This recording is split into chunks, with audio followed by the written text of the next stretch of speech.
네, 피하고 싶지만 피할 수 없는 시간이 또 왔네요. 이주호 기자 모셔봅니다. 어서 오십시오. 네, 안녕하세요. 네. 이주호 기자입니다. 반갑습니다. 네. 그 겸손한 척하지 마시오.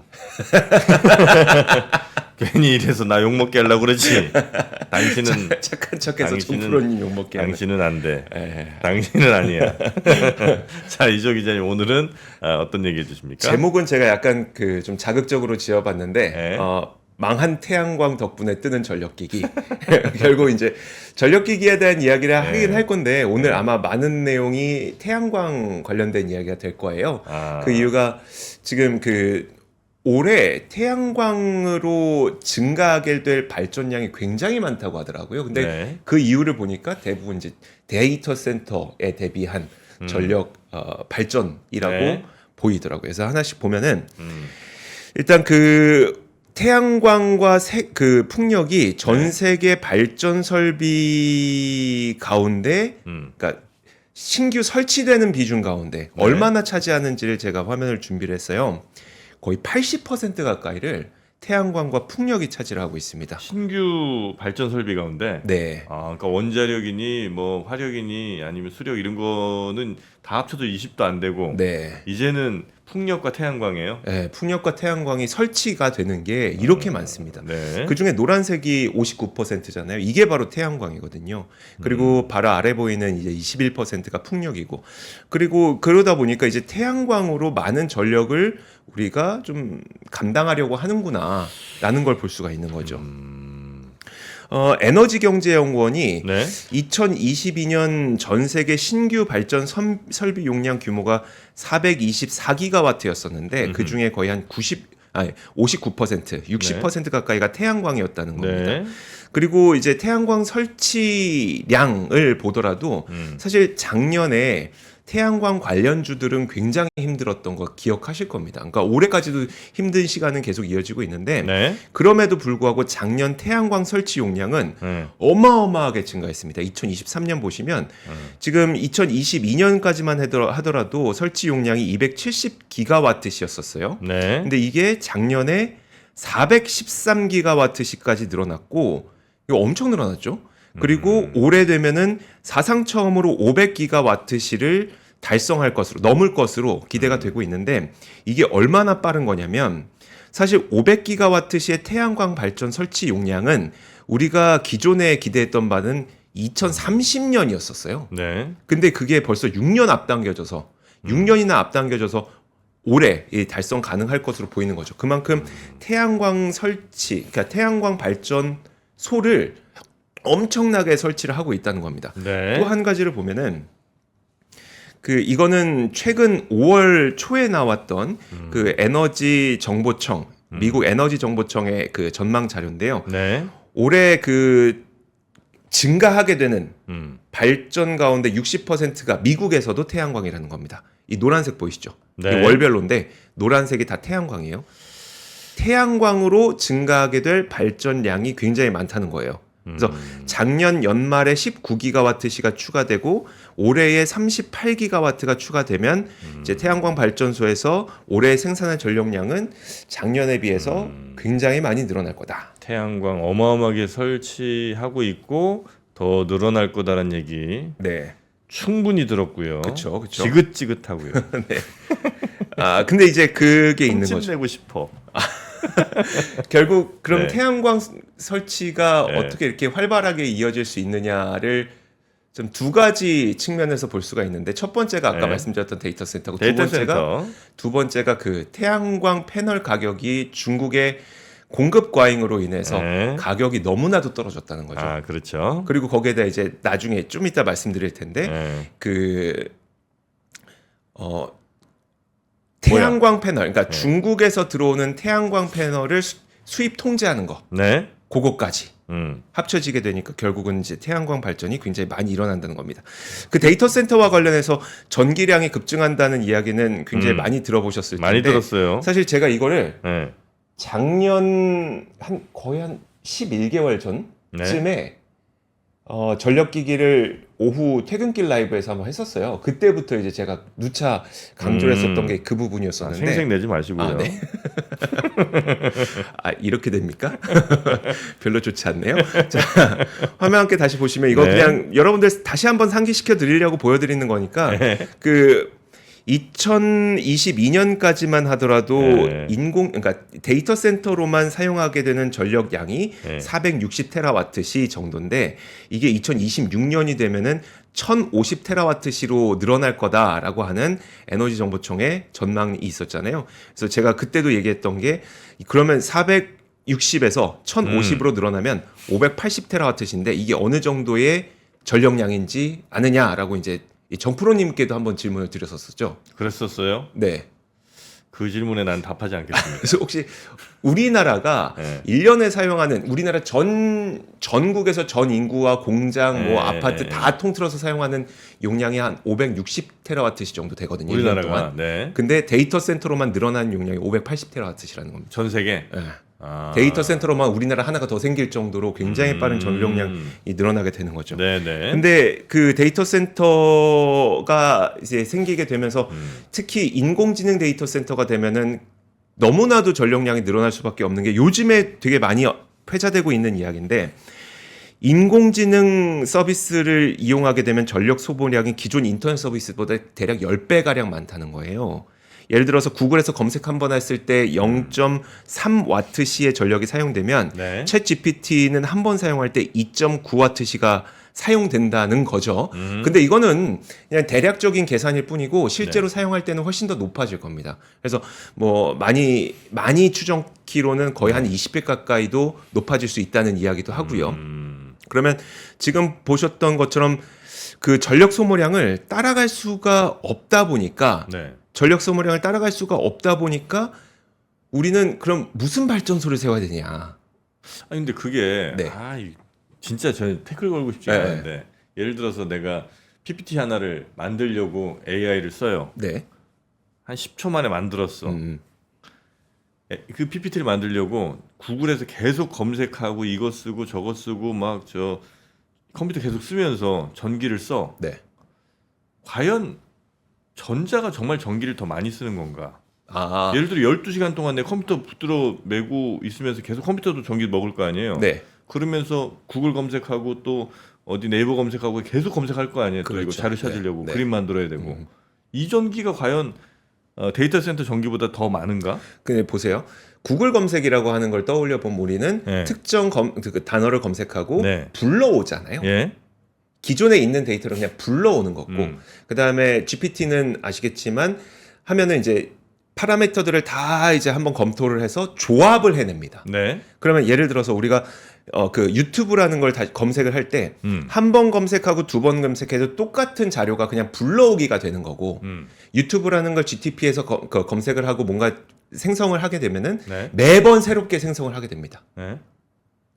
그러면 불러오는 것과 매번 새롭게 생성하는 거는 누적된 시간의 차이와 전력량의 차이로 따져보면 매번 생성을 하게 되는 그것도 그 수천억 개의 파라미터를 물론 매번 똑같이 하진 않지만 나중에 이제 경량화시켜서 추론 단계는 좀 다르긴 하지만 네. 굉장히 많은 전력 소비량이 불러오는 것에 비해서는 훨씬 더 클 수밖에 없다는 거죠. 그래서 아직 이게 명확하게 계산된 식은 없습니다. 그래서 누가 더 많이 전력을 소비하게 될 것인지를 네. 그러니까 얼마인지를 계산한 건 없는데 대부분 너무나도 많은 전력을 소비할 수밖에 없다라고 이야기를 하고 있어요. 그리고 네. 실제로 뭐 GPU를 사용할 때도 엄청나게 열이 많이 난다고 우리가 얘기를 네, 하잖아요. 네, 네, 네. 근데 그 열이 나는 것 자체가 전력 소비가 많기 때문이니까.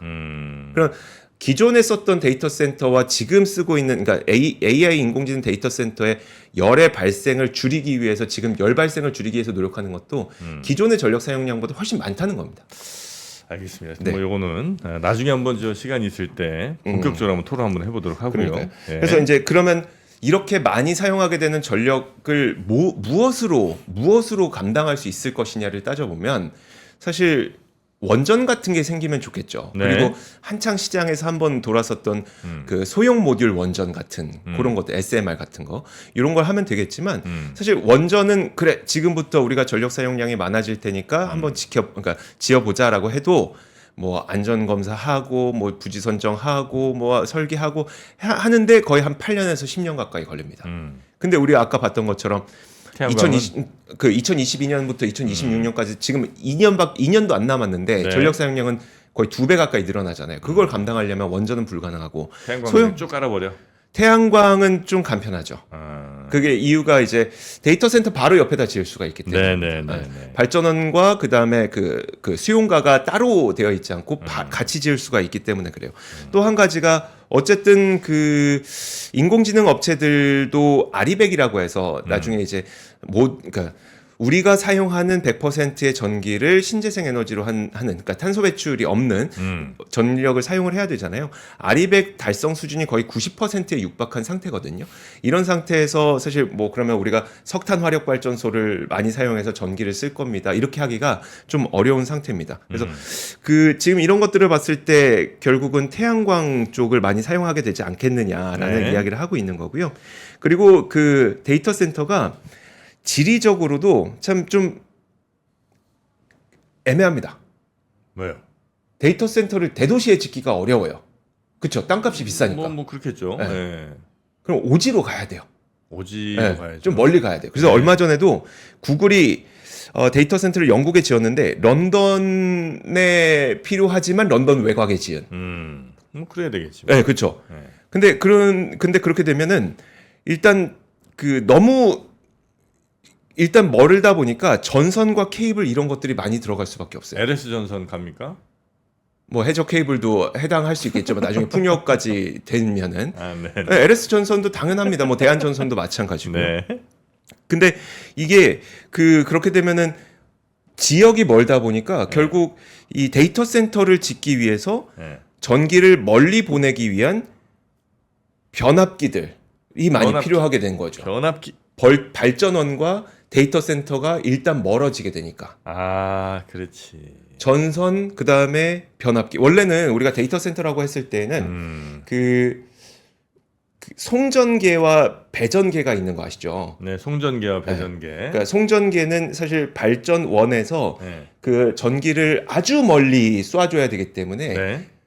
전압을 엄청나게 높여 놓습니다. 그렇죠. 고압으로 가야죠. 그렇죠. 그래서 그 송전 단계에서는 우리가 초고압 변압기를 쓰는 거고 배전 단계는 사실 받은 전기를 분배해 주는 거기 때문에 그 정도의 변압을 쓰진 않거든요. 네. 그래서 저압 변압기라고 우리가 분류를 하는데 보통 그래서 지금까지는 대부분이 발전원과 수용가가 좀 멀리 떨어져 있었기 때문에 발전원에서는 송전 그리고 그 수용가 쪽에서는 배전 이걸 썼는데 네. 지금 그 시장이 완전 달라지고 있는 거예요. 송전 배전이 필요 없이 그냥 데이터 센터 옆에 바로 네. 발전. 그게 이유가 뭐냐면 네. 데이터 센터 자체가 사용하게 되는 전력량이 엄청 많다 보니까 그러면 데이터 센터 바로 옆에 송전 계통의 변압기가 달릴 수도 있게 되는 거죠. 네네네. 그래서 옛날에는 발전소가 많이 생기고 그 노후 전력을 인프라를 갈아치우기 위해서 송전 변압기가 필요했다면 지금은 수용가 쪽에서도 송전 변압기가 필요하게 되는 그런 일이 발생을 하고 있는 겁니다. 그래서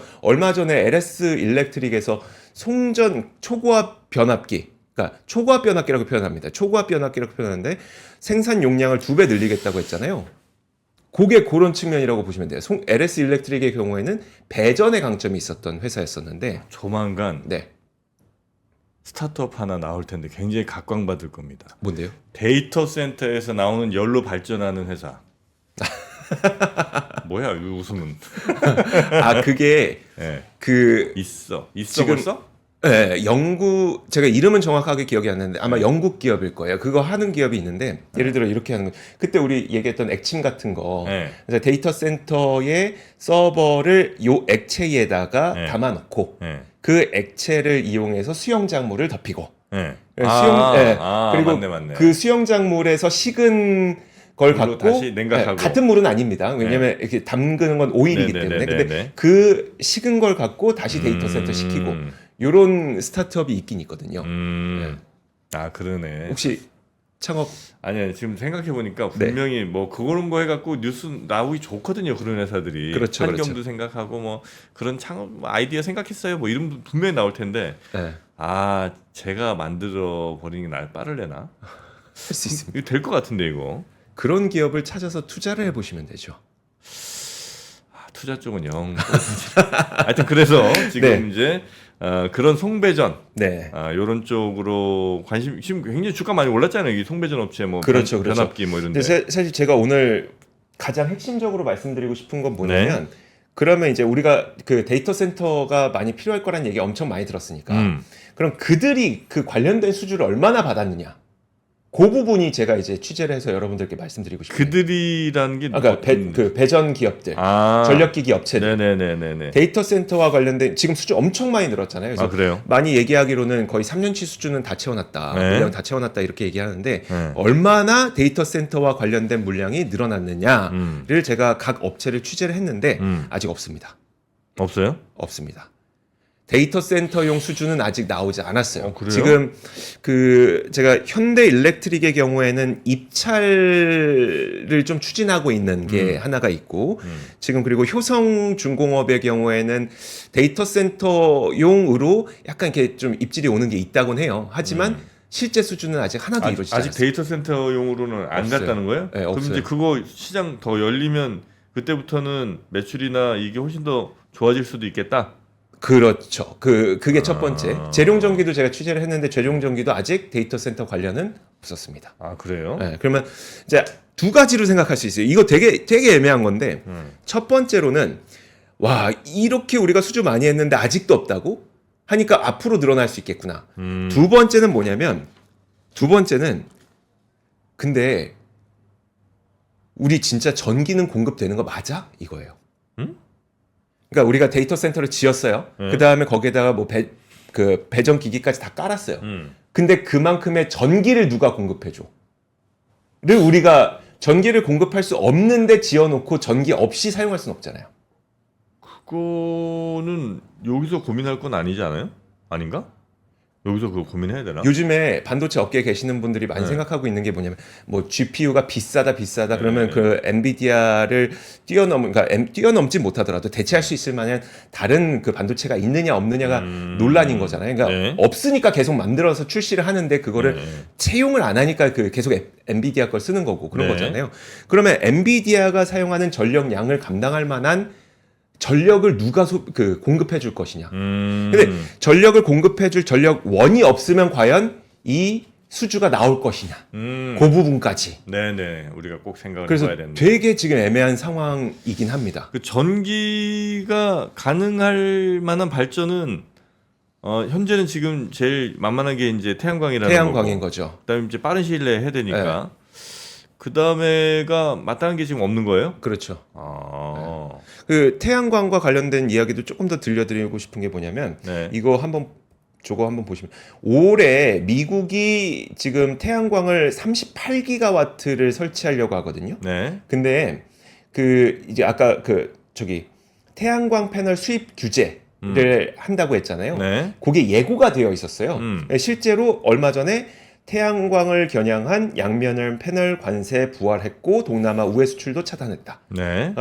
그래서 이게 미리 알려져 있었기 때문에 미국에 있는 태양광 업자들이 태양광 패널을 미리 다 사놨었거든요. 네네네. 그러다 보니까 그 사놓은 양이 얼마인지를 보니까 40기가와트 정도는 되는 걸로 추정된다는 거예요. 네네. 근데 올해 38기가. 근데 이미 40기가를 다 사놨어요. 그러니까 태양광 산업 측면에서 보면은 올해 올해 재고가 줄어드는 건 볼 수 있겠지만 빠르게 갑자기 업황이 돌아서는 걸 좀 보기는 좀 어려울 것 같다는 생각도 염두는 해두셔야 될 것 같습니다. 알겠습니다. 자, 최근에 굉장히 많이 움직임이 있었던 그 송배전 뭐 전력기기 관련된 주식들도 있었는데 아직은 여기가 데이터 센터용 이런 쪽은 아직 수주받지 않은 거라 얼마나 가능성이 있을지 그리고 이 전기는 과연 누가 공급할지에 대한 생각해야 될 포인트를 우리 이주호 기자께서 잘 정리해 주신 것 같습니다. 물론 더 많은 준비가 좀 있으셨습니다만 시간 관계상 다 못 전해드렸죠. 아쉬움은 다음 주에 저희 몫으로 하겠습니다. 이주호 기자님 오늘도 고생 많으셨고 행복한 부자지간 또 되셔서 주말도 잘 보내시기 바라겠습니다. 고맙습니다. 감사합니다. 결혼하셨습니다. 네, 고맙습니다. 박근영, 이선영, 사경인, 염승환 투자 마스터들의 세심한 케어로 건강한 투자 습관을 만드세요. 3프로 멤버십 3프로 앱에서 확인하세요.